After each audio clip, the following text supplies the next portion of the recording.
নমস্কার বন্ধুরা, সম্পার কিচেনে আপনাদেরকে স্বাগত। কেমন আছেন আপনারা? আশা করি ভালো আছেন। আমিও ভালো আছি। আজকে বানাচ্ছি শিমলা মির্চের ভরা একটা ইউনিক রেসিপি। দেখুন কেমন করে আমি বানাচ্ছি। তো প্রথমে আমি শিমলা মির্চটাকে দুভাগে কেটে নিলাম, বটাটাকে ছাড়িয়ে নিচ্ছি, তার ওর ভেতরে যত বীজ ছিল সব বের করে নিচ্ছি, ভেতরের সব অংশটাকে বের করে দেব।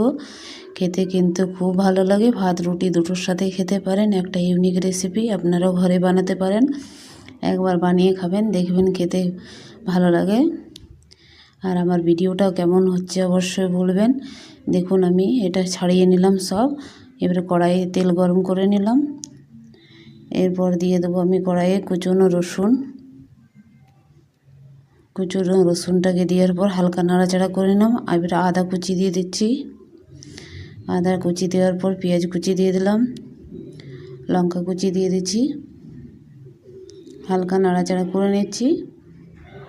হালকা নাড়াচাড়া করার পর এর মধ্যে দিয়ে দিলাম নুন দিয়ে হালকা নাড়াচাড়া করে জিরে গুঁড়ো, লঙ্কা গুঁড়ো, হলুদ গুঁড়ো দিয়ে হালকা নাড়াচাড়া করেছি। এবারে সিদ্ধ করা আলু দিয়ে দিলাম। আলুটা দেওয়ার পর একটা পুর বানিয়ে নিলাম।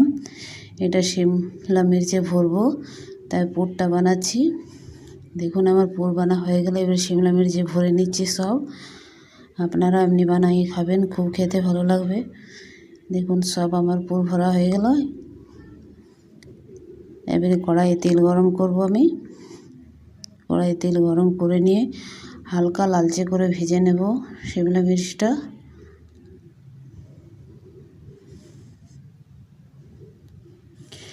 কড়াইয়ে তেল গরম হয়ে গেল, এরপর শিমলা মির্চকে দিয়ে দিচ্ছি।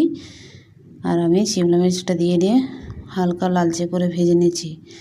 তো আমার ভিডিওটা কেমন লাগছে অবশ্যই কমেন্ট, লাইক আর শেয়ার করবেন। আর অবশ্যই কমেন্ট করে বলবেন আপনারাও এমনি ঘরে বানিয়ে খেতে পারেন। একটা ইউনিক রেসিপি, এরকম রেসিপি আরও যদি ইউনিক ভালো ভালো রেসিপি দেখতে চান তো আমার পেজটাকে ফলো করুন। এরপর কড়াইতে একটু হালকা সামান্য তেল দিয়ে দেব। একটু ভাজার পরে এবার সামান্য তেল দেওয়ার পর পাঁচফোড়ন দিয়ে দিচ্ছি। কুচনো পেঁয়াজ দিয়ে দিলাম। হালকা নাড়াচাড়া করে নিচ্ছি। নাড়াচাড়া করার পর নুন দিয়ে দিলাম। নুন দেওয়ার পর হালকা নাড়াচাড়া করার পর আদা রসুন বাটা দিয়ে দেব। আদা রসুন কাঁচা লঙ্কা বাটার একটা পেস্ট বানিয়েছি। পেঁয়াজটা লাল লাল হয়ে গেল, এরপর দিয়ে দিচ্ছি আদা রসুন কাঁচা লঙ্কা বাটা একটা পেস্ট দিয়ে দিলাম।